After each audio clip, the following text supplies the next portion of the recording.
Bonjour. Bon, je quitte le camping. Je pars vers l'ouest. Je vais aller visiter Corfou. Ouais, voilà. Donc c'est parti mon kiki. Ça fait une semaine que je n'ai pas bougé. Là je reprends le vélo.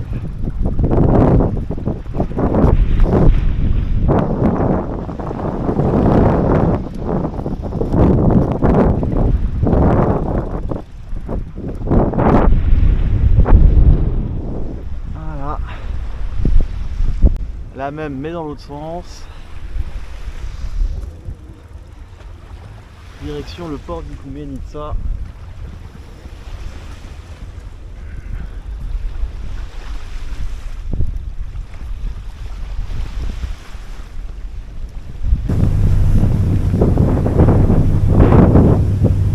Bon là c'est la direction que je vais prendre là, à vélo quand je vais retourner sur le continent. Je passe par une route nationale. Route nationale qui longe une autoroute, enfin qui a à peu près le même parcours qu'une autoroute, et c'est un peu la seule route vraiment optimale. Si je veux la contourner, déjà je peux pas je suis quasiment obligé d'y passer à un moment ou à un autre. Parce que comme c'est très montagneux, il n'y a pas énormément de routes, on reste toujours sur le même problème. Et c'est la seule route qui, à part l'autoroute que je vais pas prendre, hein, c'est la seule route qui va optimiser les dénivelés et aller dans la bonne direction, quoi. Si je dois contourner au maximum cette route, soit je change complètement d'itinéraire, je longe la côte et je vais vers Athènes, soit je la contourne par des petites routes, sachant que j'ai pas l'impression qu'il y ait beaucoup de trafic, mais ça c'est à confirmer, parce que les gens vont prendre l'autoroute. Ça doit être l'ancienne route avant que l'autoroute soit construite. Donc c'est des petites routes que je dois prendre si je veux l'éviter. Donc je pense que je multiplie par 2, minimum par 2, peut-être même par 3 la distance et le dénivelé. Donc voilà, là on parle. Donc j'espère que ça passe par là. Après de toute façon, ça reste le moyen de traverser les montagnes le plus rapide par là et le moins compliqué. Sauf comme je disais, à vraiment prendre l'Eurovélo en fait. C'est pas ce que je veux faire. De toute façon l'Eurovélo c'est aussi des routes, je crois hein, que c'est pas très hyper carré non plus, je sais pas. Voilà, donc voilà, c'est par là que ça se passe. Donc là il y a une petite tour rouge et blanche là, avec une petite langue de terre qui s'avance dans la mer. Donc ça c'était mon camping. C'était mon camping. Et là on sort de la baie d'Igoumenitsa.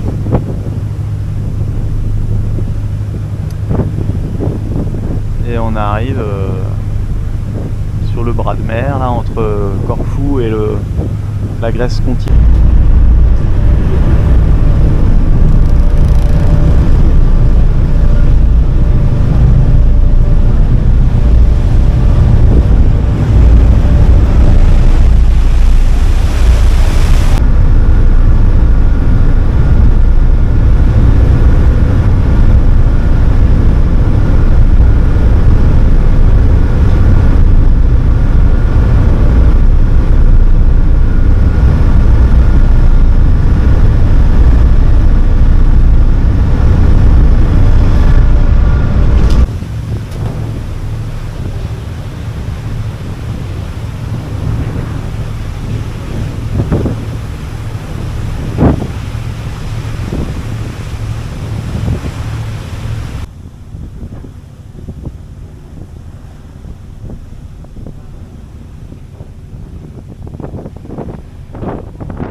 voilà, nouveau bateau, le deuxième du voyage.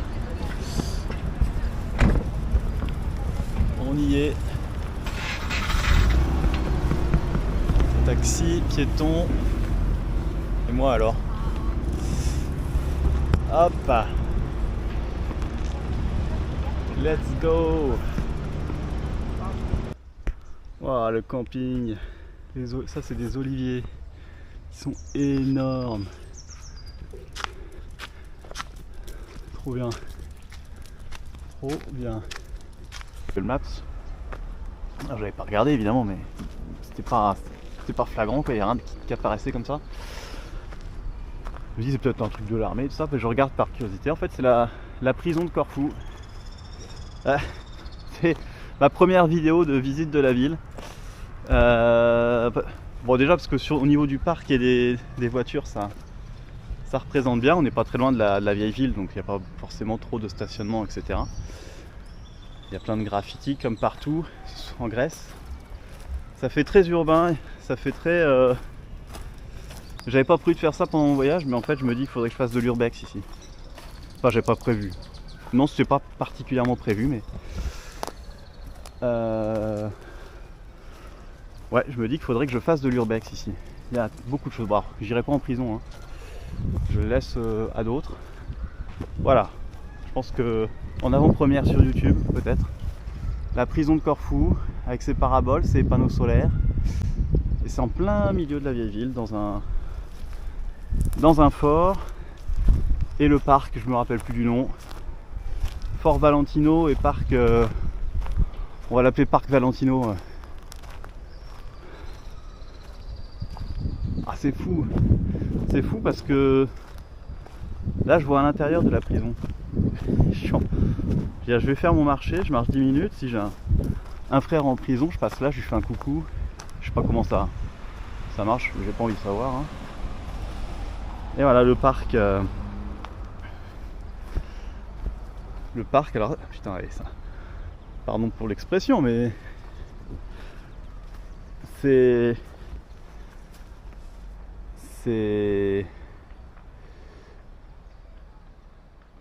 enfin c'est comme ça quoi.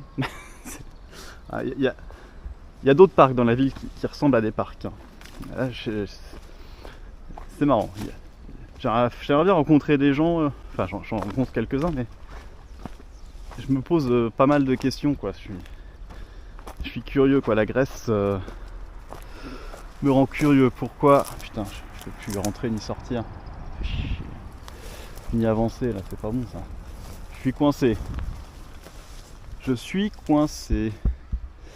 Pas envie de choper les tiques. Oui donc voilà, j'aimerais bien rencontrer des gens qui savent un peu. Comment ça marche? Pareil, il y a pas mal de maisons abandonnées. Donc hier on m'expliquait que ces maisons en fait tous les héritiers se partagent une part de l'héritage. Il y a énormément de propriétés. Donc c'est des maisons qui sont morcelées déjà qui peuvent être morcelées entre plusieurs propriétaires.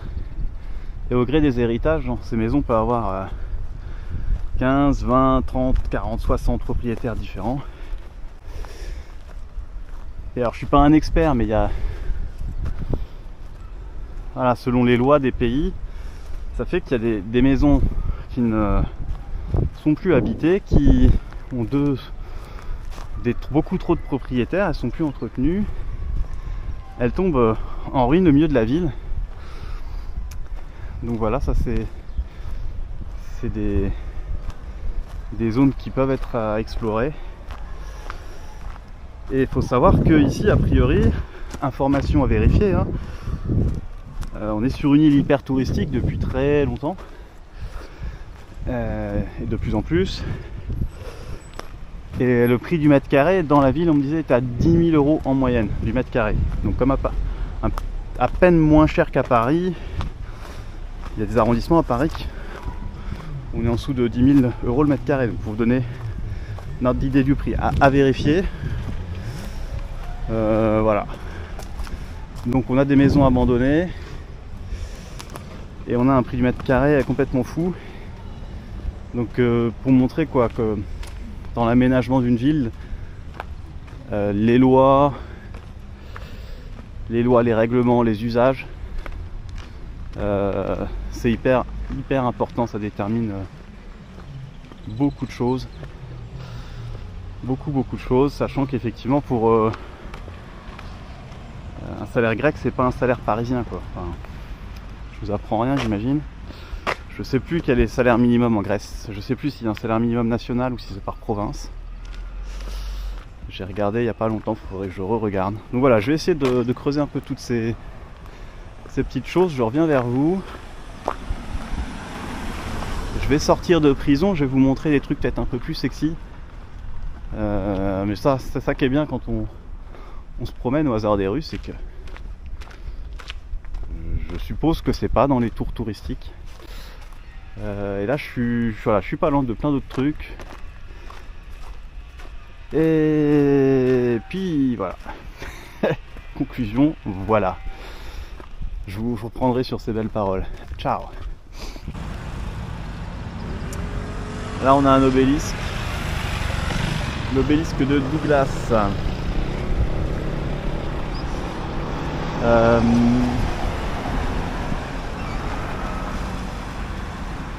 Je crois que c'est un vrai en dessous, mais je suis pas sûr. Il y a une espèce de crépi dégueulasse dessus.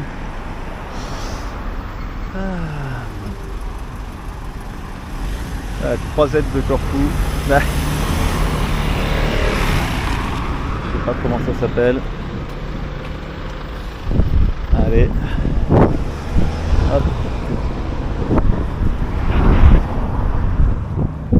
Petite baie.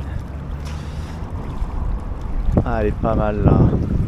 Il va falloir que j'aille me baigner dans ces caps.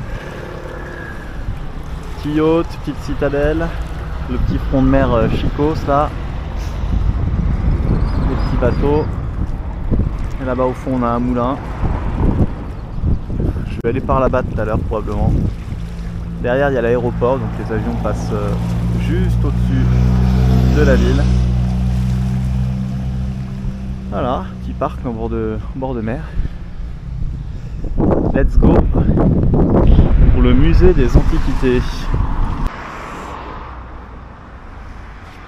Donc on est toujours au bord de la mer. Je voulais visiter tous les musées. On est mardi et tout est fermé le mardi. Pour changer. Là vous avez une belle, oh, c'est pas mal, vous avez une piste cyclable. Je voulais vous montrer. Et après elle continue dans des sortes de paliers. C'est pas des escaliers, c'est des pavés. C'est mi-piéton, mi-vélo avec des pavés.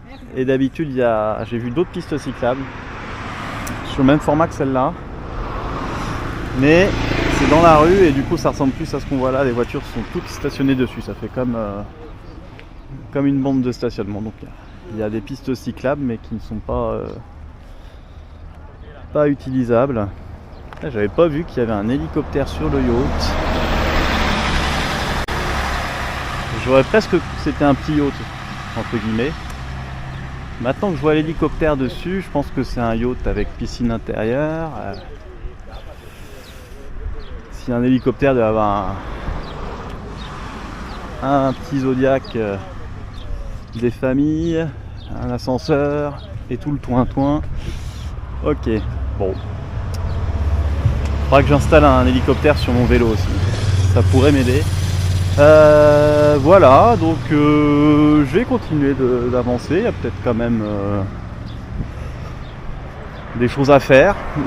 Je sais pas. C'était pas prévu. En tout cas, on voit quand même un peu partout des ruines archéologiques enfin, on en voit. Elles sont là, quoi. Il y a des panneaux, il y a eu des fouilles, etc. Des fouilles archéologiques il y a du 5e et 6e siècle avant Jésus-Christ. Donc bon, si c'est pas pour aujourd'hui, ce sera pour plus tard.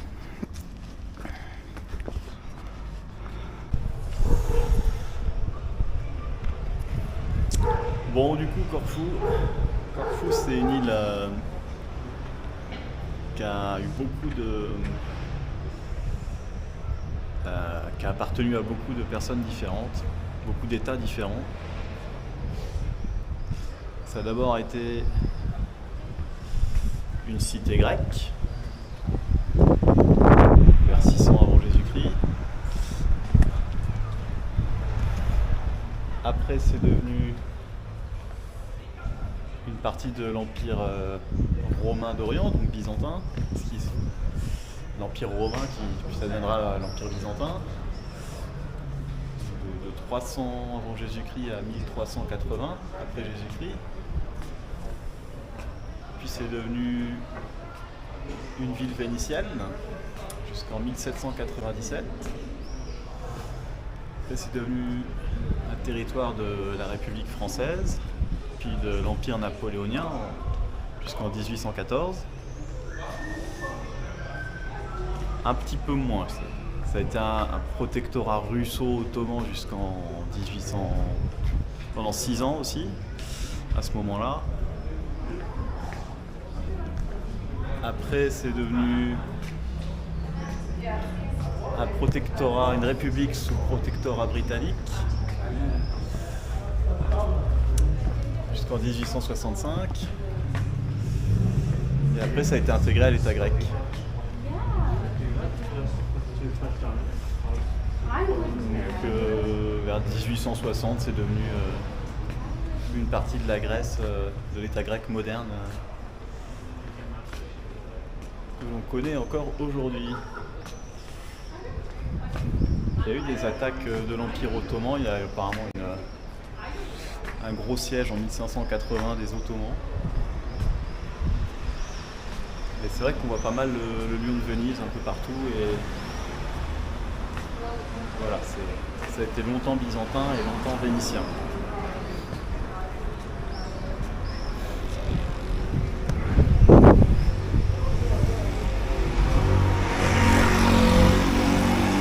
Hop.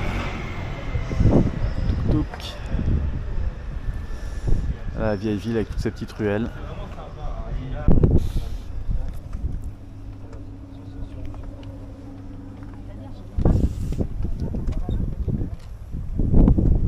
Alors, petite visite de l'ancienne forteresse de Corfou.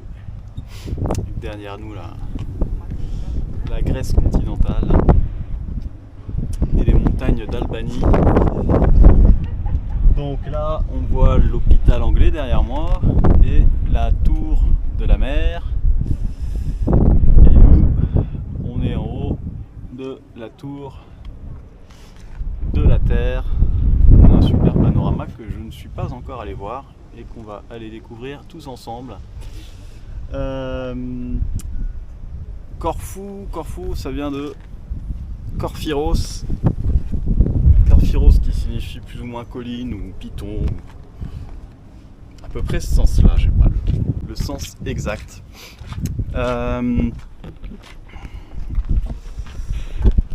Donc c'est de ce lieu que vient l'origine du nom de la ville, Korphiros en grec, aujourd'hui Kerkyra. Et pour reprendre ce que je disais tout à l'heure, alors j'ai pas fait de prise, j'espère qu'il y a encore la vidéo sur la carte mémoire. Pour revenir à ce que je disais tout à l'heure sur la chronologie. En gros, en 800, les Vandales sont passés par là, comme partout en Europe. Et c'est à ce moment-là que la population de l'île est venue habiter, en tout cas à fortifier vraiment cette partie de l'île. Avant, ils étaient plus dans la ville grecque je me rappelle plus du nom, Péléapolis je crois, mais je suis pas sûr. Paléopolis je crois. Qui est sur la colline là-bas tout au loin là, et derrière laquelle il y a l'aéroport. Voilà la ville de Corfou. C'est pas drôle. Au loin la nouvelle forteresse. Donc voilà les Grecs qui sont devenus romains et qui sont devenus romains d'Orient en 450. Donc la langue officielle des Romains d'Orient, c'est le grec. Et ils ont toujours été de culture grecque, c'est ce qui explique aussi la scission. Donc les Vandales sont passés en 800 ou en 600. Bon, on n'est pas à 200 ans près, hein, c'était il y a longtemps. Ensuite, il y a eu l'invasion arabe, donc domination arabe de l'île.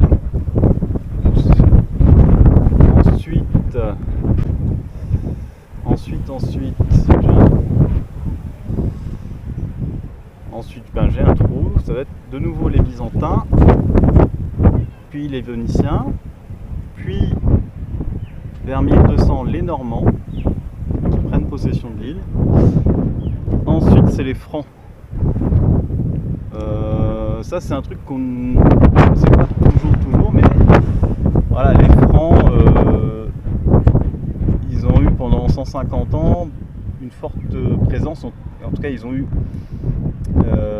la domination, je ne sais pas si on peut dire la domination, mais le pouvoir politique sur beaucoup d'entités au Liban, en Israël, en Palestine, en Syrie et dans les îles de Méditerranée. Donc ça a été voilà, sous domination angevine ici jusqu'en 1383. Et ensuite retour des Vénitiens. Retour des Vénitiens jusqu'à ce que la Révolution française passe par là. J'imagine que c'était l'expédition d'Égypte, mais j'en suis absolument pas sûr. Voilà. Donc après là, on retrouve la chronologie que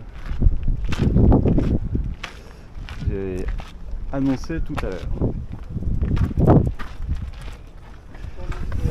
Vous voyez quand même la taille de cette île, qui est aussi plus grande que ce que je disais dans une vidéo précédente, hein. 5-6 fois belle île. Je sais pas si c'est une comparaison qui a du sens, mais sachant que voilà, je fais des comparaisons, mais j'ai pas d'ordinateur, j'ai pas d'outil pour pouvoir vraiment donner des vrais chiffres plus précis, mais je dirais une estimation à 5-6 fois la superficie, et c'est beaucoup plus montagneux. Voilà. J'essaierai de le comparer avec la prochaine. Je crois qu'en sa longueur, il fait la largeur de la corde. On est dans un sanctuaire pour Héra, la déesse Héra. Pas très loin, il y a un temple d'Apollon. Ça date de 600 avant Jésus-Christ, ça a été détruit en 500, ça a été reconstruit. Mais il reste pas grand chose en fait, vous allez voir. Parce que c'est surtout les fondations. Toutes les pierres de l'ancienne cité, elles ont été réutilisées en grande partie dans les maisons ou dans les fortifications aussi. Beaucoup dans les fortifications. Donc, il y a quand même quelques petits bouts de murs qui se baladent. Le parc est très joli, ceci dit, hein. Il y a quelques petits bouts de murs qui se baladent comme là. Il y a un petit bout de rue un petit peu plus loin que j'ai pas encore fait là.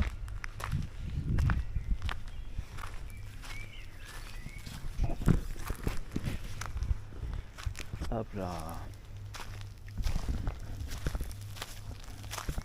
Mais bon, ça permet quand même de se rendre compte de la taille de la ville quand on est quand on est dans le coin. Ça fait une colline. Tout à l'heure, il y avait l'ancien port militaire des Grecs. C'est pareil, il n'y a que les fondations, donc on a 3-4 bouts de fondation. Là, ici, on a des vieilles colonnes au milieu de toute cette végétation. c'est sympa, c'est tout vert, c'est tout sauvage. Ah, les vieilles colonnes grecques. Oui, donc oui, il y avait un reste de port militaire grec sur le bord.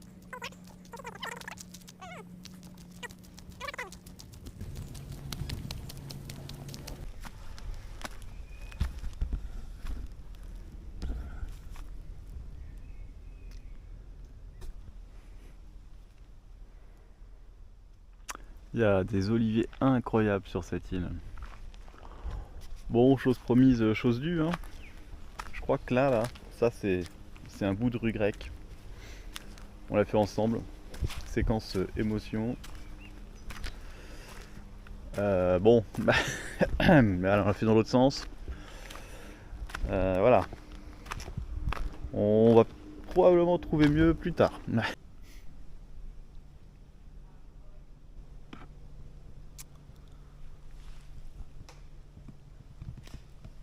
Ça m'étonne pas que les gouverneurs anglais soient venus s'installer dans ce parc, sur cette colline.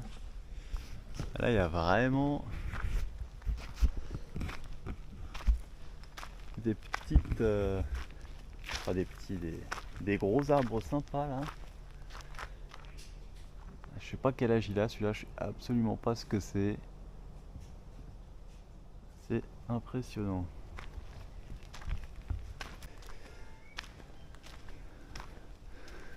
C'est là aussi qu'il y a eu la première université de la Grèce moderne, avant même sa création, enfin avant la création de la Grèce moderne. Ça a commencé dans la République des îles Ioniennes.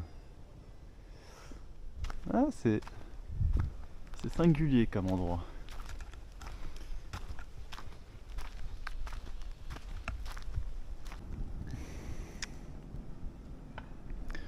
Bon, tout à l'heure on ira à la plage, hein. C'est obligatoire là.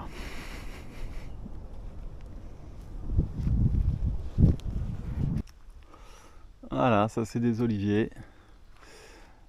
Encore et toujours ces beaux oliviers ici, ils sont magnifiques. Et là voilà. Je dirais que ça ressemble un peu à quelque chose. Alors évidemment, je me rappelle plus du nom du petit temple. Faire gaffe un peu.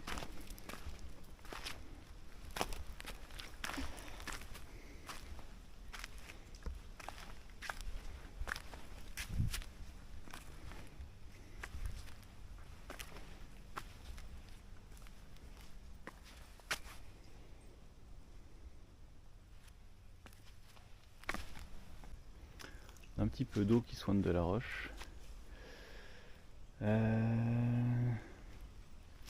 Oui, il est pas mal. Il est pas mal conservé ce petit temple là. Ça a dû être reconstruit. Faut voir en quelle année ça a été reconstruit parce que selon les époques.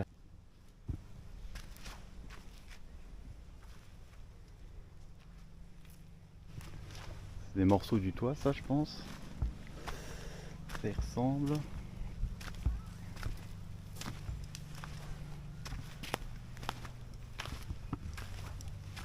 Quoique.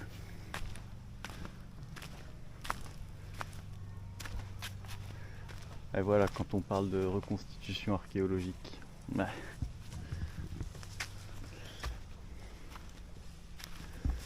Ça là, c'est pas d'époque ça.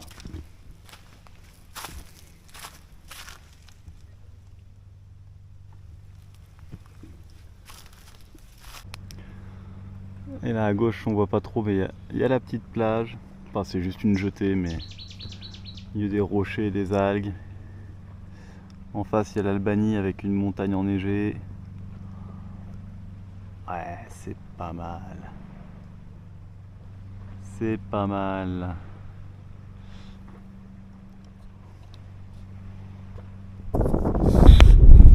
Salut. Bah voilà, j'ai pris le bus là pour mon jour de repos pour aller me reposer, mais plutôt vers Corfou. Et je suis tombé sur un endroit, il y a plein de maisons abandonnées. Enfin, il y en a quelques-unes. Là je vois un passage, je vais juste voir vite fait.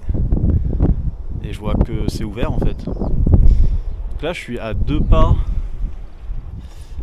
À 2 pas du bord de mer. Je suis à 2 pas de la vieille ville, même si je suis juste en dehors. Et il y a cet énorme endroit abandonné. Il y a plein d'autres maisons à côté abandonnées. Au milieu de la ville. Là, le bâtiment derrière en béton, c'est un hôtel 4 étoiles. Qui, pour moi, fonctionne encore. On va faire un petit tour. Il faut que je fasse gaffe de ne pas marcher sur un serpent. J'en ai pas vu, mais normalement, je devrais pas les voir. Je les verrai trop tard. Ah, là, il y a des petites maisons. Alors, c'est comme beaucoup d'endroits abandonnés en ville, c'est crado, mais pour le moment, je trouve pas ça outrageusement dégueulasse pour un endroit énorme comme ça, abandonné en plein centre-ville. Vraiment, je trouve que c'est pas scandaleux.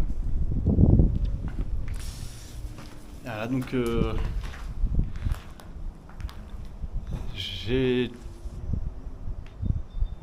on m'a dit que c'était souvent abandonné pour des questions d'héritage, mais je n'ai pas d'informations plus que ça. Et c'est vrai qu'il y a quand même beaucoup de bâtiments comme ça. Et là c'est massif, j'ai l'impression que ça pourrait être un théâtre, ça pourrait être une énorme maison, ça pourrait être un ancien hôtel, ça pourrait être une ancienne école, mais là, et puis il y a les bâtiments qui sont grands, qui sont en mauvais état. Et il y a aussi le terrain qui va avec, quoi. C'est massif. Donc si j'ai un peu de temps, j'ai regardé, j'ai essayé de trouver des explications et je vous tiendrai au courant. Voilà, là on voit le fond de la baie là, avec du coup ça c'est la colline de Paléopolis, l'ancienne cité grecque là, au fond.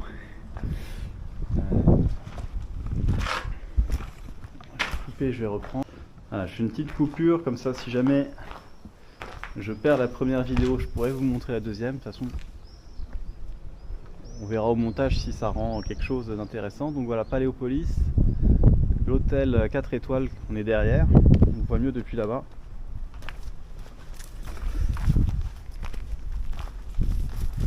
Le hall d'entrée, j'appelle ça comme ça, je sais pas ce que c'est. Ah, cette énorme baraque, ça pourrait être un théâtre, hein. Et ça pourrait être complètement autre chose aussi. C'est dur à dire, je suis pas encore rentré dans le bâtiment principal, je sais pas si c'est faisable. Voilà, la côté citadelle, alors on la voit pas d'ici, mais elle est dans cet axe là. Là on distingue le yacht avec l'hélicoptère là, je sais pas si...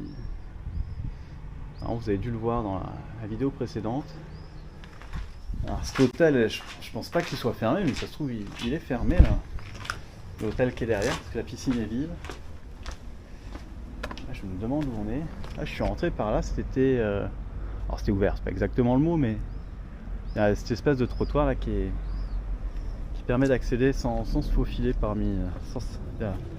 Vraiment il suffit de faire un pas pour rentrer, même pas besoin de se pousser, de faire gaffe, j'y suis.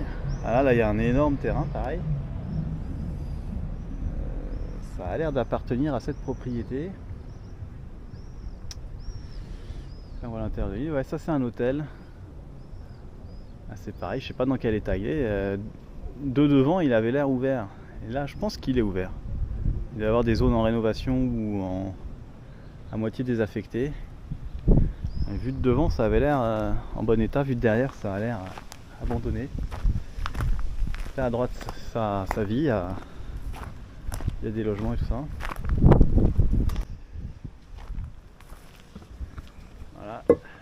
Le mystère des maisons d'Igoumenitsa, de n'importe quoi. De Corfou. J'ai pas vu ça à Igoumenitsa, mais je me suis pas trop promené, mais même j'en ai pas vu une seule. Après Igoumenitsa c'est une ville beaucoup plus récente.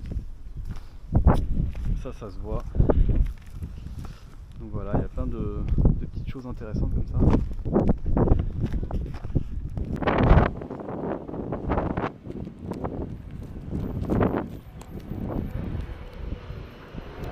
là voilà, le plancher s'est effondré. Il aurait fallu que je passe à droite. Qu'est-ce qu'on va avoir à gauche? Il faut que je fasse un peu gaffe à là où je mets les pieds. Pas trop le temps de faire gaffe en filmant. Tac, tac. Alors c'est marrant parce que j'avais pas imaginé faire de l'urbex pendant mon voyage. Est-ce que je m'amuse? Oui. Allez, on y est, on y va. Je vois pas de serpent. Faut que je fasse vraiment gaffe à ça. Ok. Ok, là on a le toit. Ouais, c'est pas un état tout neuf non plus, hein. Ok. Attends, comment ça donne quoi là? Ça c'est bon. Ah, ça a l'air d'aller. S'il n'y a pas de tremblement de terre, je suis bon. Faut que je fasse gaffe, ouais. Il faut que je fasse gaffe.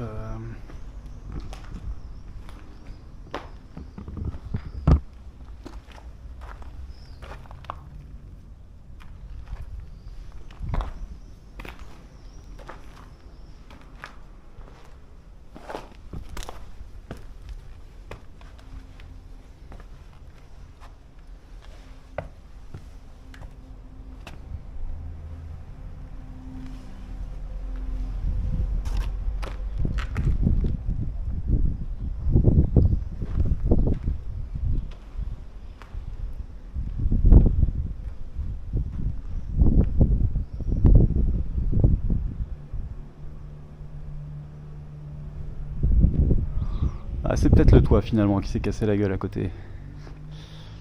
Ah. C'est pas ultra rassurant. C'est vrai que ça n'a pas l'air tout neuf non plus.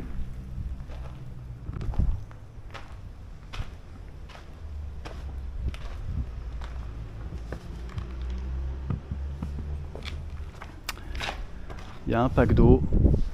Bon, ici la nuit ça doit être habité. Clairement ça a fait... Clairement c'est propre hein, pour une maison de sans-abri.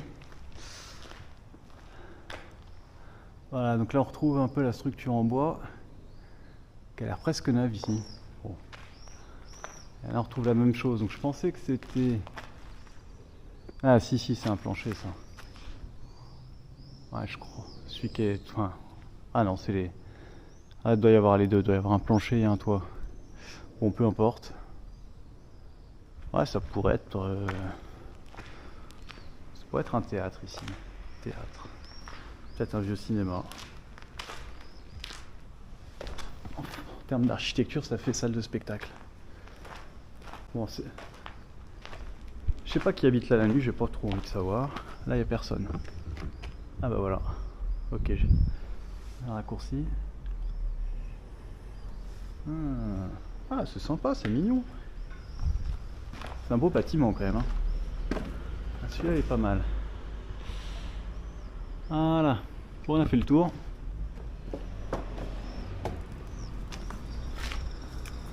Voilà, l'hôtel est là-bas. On est revenu au point de départ. Et ciao. Bon, on vient de visiter l'ancien cinéma Finicas. Lui-même construit sur un ancien bastion, lui-même situé sur le mur de l'ancienne ville. Bon, de toute façon, le mur il est partout. Et on est bien derrière un hôtel 5 étoiles avec un casino, un spa, un restaurant, etc. Évidemment, toutes les chambres sont côté mer, et donc de l'autre côté, là où on était, c'est... Ça ressemble plus à un chantier, mais évidemment, personne n'a accès à cette partie-là, sauf sûrement le personnel de l'hôtel. Voilà. Petit tour d'horizon pour changer. Hop, et c'est juste derrière, là, dans la rue.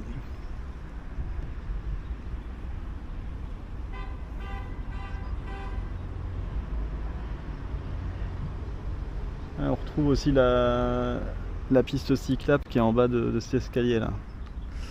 des petites rampes pour le vélo. Et là, il y a, je sais pas s'il y a une rampe derrière là, je crois que ouais. Bon, bref. Voilà.